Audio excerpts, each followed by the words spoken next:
नमस्कार, एक बार फिर से मैं आप सभी के सामने उपस्थित हूँ बेहद महत्वपूर्ण टॉपिक के साथ। और आज हम बात करने वाले हैं तालिबान की एक अनोखी डिमांड के बारे में। एक्चुअली तालिबान सरकार का ये कहना है कि आप जो अपना दूतावास का कंट्रोल है वो हमें दे दीजिए, यानी कि जितने भी इंडियन आपके दूतावास हैं उन पर हमारा अधिकार हो, हमारा कंट्रोल हो।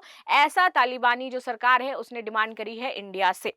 तो भैया, कंट्रोल का मतलब क्या होता है? कंट्रोल का मतलब ये होता है कि अगर वहां पर जो इंडियन लोग अपॉइंट होंगे, जो काम करेंगे, तो उन पर शरीय लॉ लगाया जाएगा। उनको कहा जाएगा कि आप कुर्ता पजामा पहनो, टोपी लगाओ। और जो महिलाएं होंगी उनसे कहा जाएगा कि बुर्का पहनो, नहीं तो महिलाएं यहाँ नियुक्त ही नहीं हो सकती हैं, बिकॉज हमारे यहाँ तो महिलाएं काम करती नहीं है।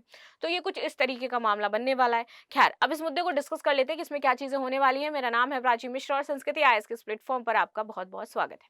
आ जाते हैं टॉपिक पर, वीडियो अंत तक जरूर देखिएगा, बहुत इंपॉर्टेंट चीजें इसमें मैंने कवर करी है। अफगान दूतावास का कंट्रोल हमें सौंपे भारत, तालिबान की बड़ी डिमांड क्या करेगी मोदी सरकार। और जो इंडियन यहाँ पर जो अफगान दूतावास है यहाँ पर, लाइक इन इंडिया, तो ये कह रहे हैं इसका कंट्रोल मुझे मिलना चाहिए पूरी तरीके से। वहाँ जो है वहाँ अपनी चीजें देखो जैसे भी है, लेकिन इन इंडिया जो आपका अफगान दूतावास है उसका कंट्रोल हमें दे दीजिए। वो चीजें हम अपने अकॉर्डिंग चलेंगे। लेकिन अगर इंडिया अफगान दूतावास का कंट्रोल अफगानिस्तान को दे देगी, तो उसका मतलब हमारे और उसके बीच में जो राजनयिक संबंध है वो शुरू हो चुके हैं। और इंडिया ने एज अ गवर्नमेंट तालिबान को अभी तक मान्यता दी नहीं है और हमारे राजनयिक संबंध है नहीं। तो फिर इंडिया कैसे यहाँ पर पूरा कंट्रोल दे देगी अफगानिस्तान को? दिए हमारे सामने क्वेश्चन मार्क है।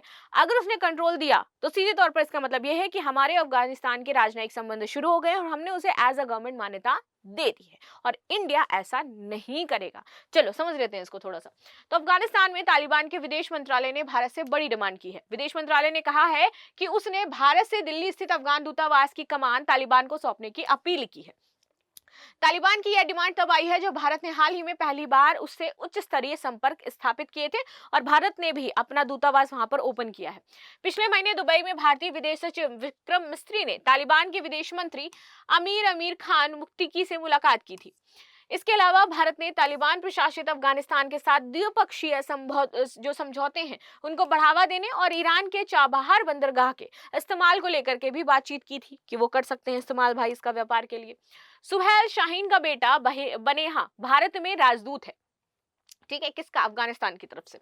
तो अबू टीवी की रिपोर्ट के अनुसार तालिबान ने नई दिल्ली में अफगानिस्तान के दूतावास पर नियंत्रण करने के लिए भारत सरकार के साथ चर्चा फिर से शुरू कर दी है।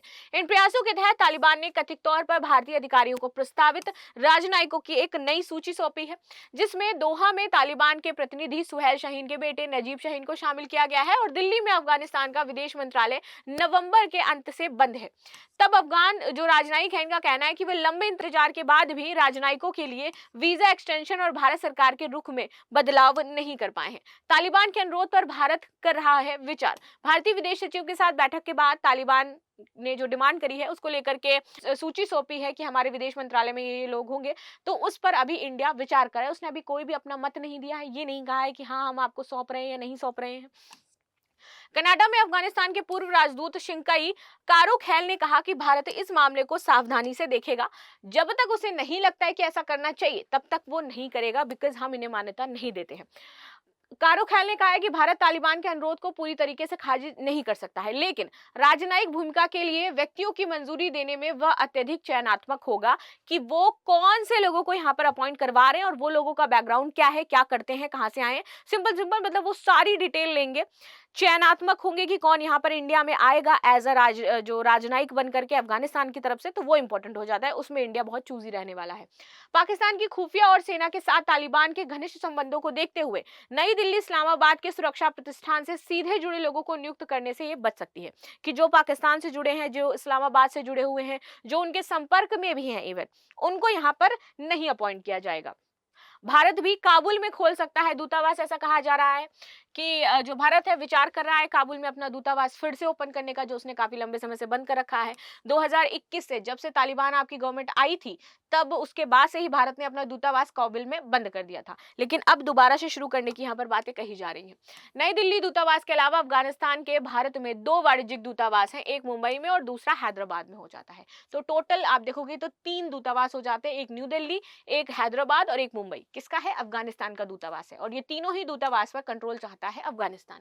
मुंबई वाणिज्य दूतावास की देखरेख वर्तमान में तालिबान द्वारा नियुक्त इकरा मुहिद्दीन कामिल द्वारा की जा रही है, जो भारत में दक्षिण एशियाई विश्वविद्यालय के स्नातक रहे हैं और भारत से वो जुड़े हुए थे।